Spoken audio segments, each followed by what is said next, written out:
ஓம் நம் கணபதியே நமக. ஓம் ஸ்ரீ ஜடாமுனீஸ்வர சுவாமியே நமக. ஓம் ஸ்ரீ குருவாயூரப்பனே நமக. அனைவருக்கும் அன்பு வணக்கம். என்னங்க கிளம்புங்க, போகலாம் என்றாள் மனைவி மாலா. எங்கேம்மா என்று கேட்டார் மாலாவின் கணவர் மாரிமுத்து. நம் அனிதா மகள் ஆஷாவுக்கு உடல்நிலை சரியில்லையாம். இப்ப அவங்க கிராமத்தில் மாமனார் வீட்டில் இருக்காங்களாம். நம்ம போன் லைன் கிடைக்கவே இல்லையாம் என்று அனிதா இப்பத்தான் பேசினாங்க என்றாள் மாலா. மாரிமுத்து மாலா தம்பதியின் ஒரே மகள் அனிதா. மாலாவும் மாரிமுத்துவும் நார்த் இந்தியா டூர் போய் இன்றுதான் வீட்டிற்கு வந்தார்கள். வீட்டுக்கு வந்ததும் பேத்தி ஆஷா உடல்நலமில்லை என்ற தகவல் தெரிந்தது. சரி வா மாலா, போகலாம் என்றார் மாரிமுத்து. என்ன மாலா, பத்தானே டூர் முடிந்து வீட்டுக்கு வந்தீங்க, அதுக்குள்ளே எங்கேயோ கிளம்புறீங்களேம்மா கேட்டாள் பங்கஜம் மாமி. ஆமா மாமி, என் பேத்தி ஆஷாவுக்கு உடல்நிலை சரியில்லையாம் என்று இப்பத்தான் போன் வந்தது மாமி, அதான் என்றாள் மாலா. சரிம்மா மாலா, நல்லபடியாக போய் பார்த்துட்டு வாங்க என்றாள் பங்கஜம் மாமி. கிராமத்துக்கு காரில் வந்தனர் மாலா மாரிமுத்து தம்பதியினர். எங்கே என் பேத்தி ஆஷா கேட்டாள் மாலா. வாங்க சம்பந்தி, வாங்க வாங்க என்று அழைத்தனர் தாமு பாலு இருவரும். அம்மா ஆஷா, உன்னை பார்க்க யார் வந்திருக்காங்க என்று பார் என்றாள் அனிதா. ஹை, மாலா அம்மாச்சி, மாரி தாத்தா வந்திருக்காங்க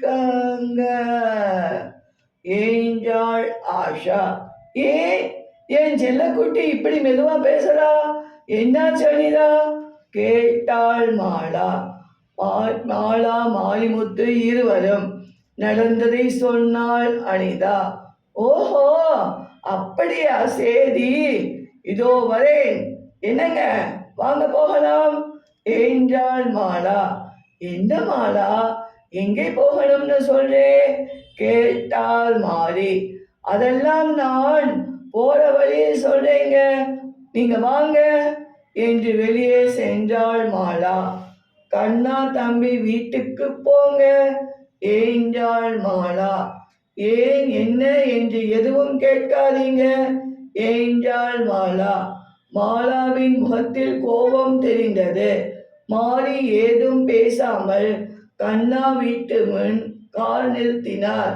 அடனே, வாங்க அக்கா, வாங்க மாமா என்று அழைத்தான் கண்ணா. மாலாவுக்கு கண்ணா தம்பி முறை. நான் வரதெல்லாம் இருக்கட்டும் கண்ணா, எங்கே உன் அக்கா கோமு, அந்த கோல்மூட்டி கோமுவை கூப்பிடுடா என்று கத்தினாள் மாலா. அச்சச்சோ, மாலா வந்திருக்கா போலிருக்கே, அவ்வளவுதான், நாம இப்ப வாயே திறக்க கூடாது, என்ன திட்டினாலும் பேசாமல் அமைதியாக இருக்கணும், அப்பத்தான் நாம் தப்பிப்போம் என்று நினைத்து கொண்டு மெதுவாக வெளியே வந்தாள் கோமு. ஏய் கோமு, என் பேத்தி உனக்கு என்ன கெடுதல் செய்தா? ஒரு பாவமும் அறியாத அந்த பிஞ்சு மனசில் ஏன் நீ நஞ்சை விதைச்ச, சொல்லுடி என்றாள் மாலா. டேய் கண்ணா, 4 நாள் இவளுக்கு சோறு போடாதேடா, அப்பவாவது அவளுக்கு புத்தி வருதான்னு பார்ப்போம் என்றாள் மாலா. அடடே, வாங்க அண்ணி, வாங்க அண்ணா என்று அழைத்து கொண்டே வந்தாள் கண்ணா மனைவி கவிதா. இதோ ஒரே நிமிஷம், காப்பி எடுத்துட்டு வரேன் என்றாள் கவிதா. அதெல்லாம் ஒன்றும் வேண்டாம்மா கவிதா, இந்த கோமுவை 4 வார்த்தை நச்சுன்னு கேட்கத்தான் வந்தேன்மா.